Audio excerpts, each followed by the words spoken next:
then don't vote for them. That's on you.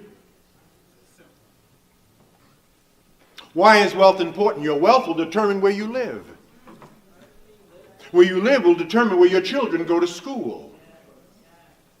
Where your children go to school will determine the quality of your children's higher education, and the quality of your children's higher education will determine their lifelong earnings. And your children's lifelong earnings will determine where your children live.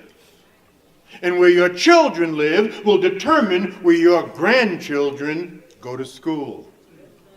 And where your grandchildren go to school will determine the quality of your grandchildren's higher education, and that will determine their life. Do you see the cycle of poverty here?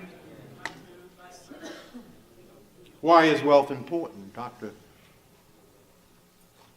Boyce spoke so eloquently, so fabulously, so granularly of this.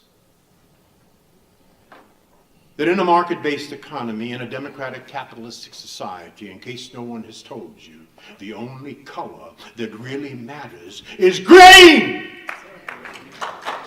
So until our pile of green is as big and as high and as deep and as wide and as leveraged as any other cultural group's pile of green, we will never be considered an equal at the table of democratic capitalism. Why is wealth important? Because when we finish pontificating ad nauseum about our issues, somebody's got to write a check. Right. Our Jewish brothers and sisters can write a check. Our Asian brothers and sisters can write a check. Our Arab brothers and sisters can write a check. I've been to Dubai lately, and they can write some serious checks. Stupid money. They got stupid money. We can't write a check. Let me say that differently.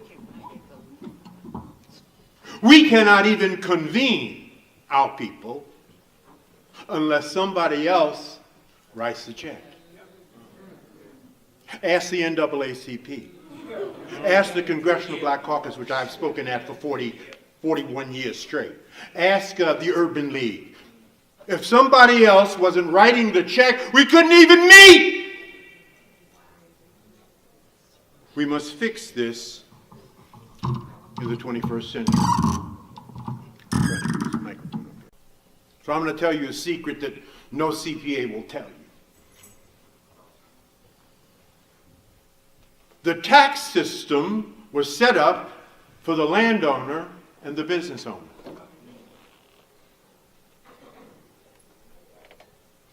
The landowner and the business owner. So if we don't own land, and we own the fewest number of homes per capita of any cultural group in this country, and we came over here on the Mayflower, and we don't own businesses, and we own the fewest number of businesses per capita of any cultural group in this country. And again, we came over here on the Mayflower. You cannot fully exploit the American tax system. The American tax system will exploit you.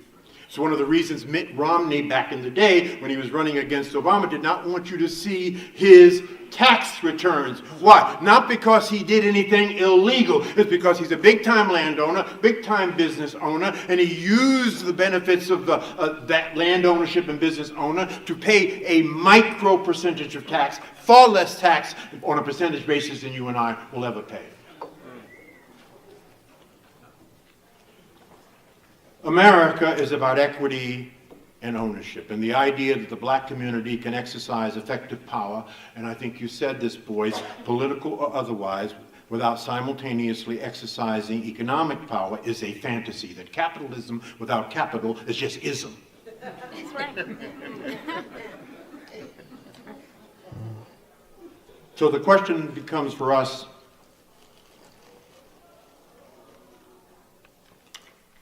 or the statement, there can be no collective will and vision without a strong sense of identity, and there can be no strong sense of identity without a unifying purpose. So the question then is, what are we unified around? What is the next big thing? What is the third and final moral imperative and moral assignment? The first two, freedom. The second, was civil rights, voting rights, and public access. The third, as far as I'm concerned, is economic development, wealth creation, closing of the income and wealth gap. So, because when we look at the world today, we will see that powerful nations and powerful people are producing people and not just consuming people. And as I've often said in my many speeches around the country, you cannot consume yourself into equality, and you cannot consume yourself into power.